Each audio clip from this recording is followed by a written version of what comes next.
ആ പള്ളി പൊളിച്ചതിന്റെ പേരിൽ സ്വാഭാവികമായി മനസ്സിനകത്ത് ഈമാനുള്ള ഒരു മുസ്ലിമിന്റെ കൽബിൽ വേദനയുണ്ടാകും. ശിഹാബ് തങ്ങളുടെ കൽബിന് വേദനയുണ്ടാകും. പക്ഷെ ഇതിന്റെ പേരിൽ ജനങ്ങളെ മനസ്സ് വേദനിക്കാൻ പാടില്ല എന്നുള്ള ഒരു കരുത്തുറ്റ നേതാവിന്റെ നിലപാട് ആ മനസ്സിൽ നിന്ന് എങ്ങനെ കടന്നു വന്നോ, ഇതാണ് വ്യാജമായി ഉണ്ടാക്കാൻ കഴിയില്ല. ഇതൊരു പൈതൃകമായി ലഭിക്കുന്ന സമ്പത്താണ്. അതുകൊണ്ട് തന്നെ ശിഹാബ് തങ്ങളുടെ അമരസ്മരണയിൽ നിങ്ങൾ എന്ത് നിർവഹിക്കുകയാണെങ്കിലും ആ നിർവഹിക്കുന്നതിന്റെ പിന്നിൽ പടച്ചറപ്പിന്റെ സഹായം ലഭിക്കുന്നത് നിങ്ങൾ മുന്നിൽ നിർത്തിയ നേതാവ് അത് കളങ്കമില്ലാത്ത ഒരു നേതാവായിരുന്നു, കാപട്യമറിയാത്ത നേതാവായിരുന്നു. ആ ഒരു നേതൃത്വത്തിന്റെ സാന്നിധ്യമാണ് നമുക്ക് ഇന്നുള്ളതെങ്കിൽ ഇത് സയ്യിദ് സ്വാദിഖ് അലി ശിഹാബ് തങ്ങളിലൂടെ, സയ്യിദ് അബ്ബാസ് അലി ശിഹാബ് തങ്ങളിലൂടെ ഇന്നും നമ്മൾ ആസ്വദിച്ചു കൊണ്ടിരിക്കുകയാണ്. അല്ലാഹു നേതൃത്വത്തിന് ദീർഘായുസ്സും ആഫിയത്തും പ്രദാനം ചെയ്യട്ടെ.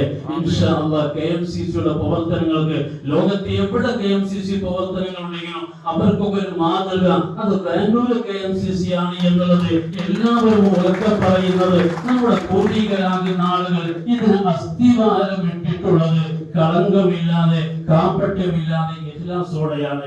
ഇത് നശിപ്പിക്കാതിരിക്കാൻ, മറ്റുള്ള ആളുകൾക്ക് ഇത് കൈമാറി കൊടുക്കാൻ, നമ്മുടെ പിന്നിൽ വരുന്ന ആളുകൾക്ക് നമ്മെ പറ്റിയും നല്ലത് മാത്രം പറയാൻ പറ്റുന്ന പ്രവർത്തനങ്ങൾ കാഴ്ചവെക്കാൻ ഇൻഷാ അല്ലാഹ് നമുക്ക് കഴിയണം. അതിന് ആവശ്യമാകുന്ന രൂപത്തിൽ വലിയ പ്രചോദനങ്ങൾ നമ്മൾ നേതൃത്വം നൽകിക്കൊണ്ടിരിക്കുമ്പോൾ അതിന്റെ പിന്നിൽ ഉണ്ടായിരിക്കണം.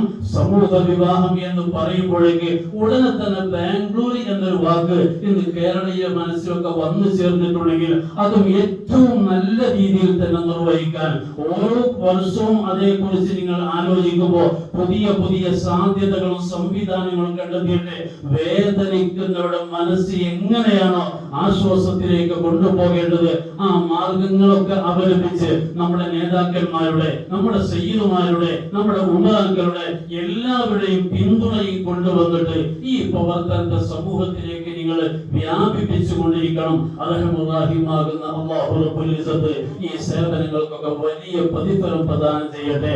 ആരൊക്കെയാണ് ഇതിന്റെ പിന്നിൽ പ്രവർത്തിച്ച് വിട പറഞ്ഞു പോയിട്ടുള്ളത്, അല്ലാഹുവേ അവരെ ഖബറൊക്കെ നീ സ്വർഗ്ഗമാക്കണം റഹ്മാനേ. ഞങ്ങൾ ചെയ്യുന്ന ഈ സേവനത്തിന്റെ പിന്നിൽ വരുന്ന ആളുകൾ, അവരെ ദുആ, അവരെ പ്രാർത്ഥന അല്ലാഹുവേ ഞങ്ങൾക്കും നീ എത്തിച്ചു തരണം റഹ്മാനേ.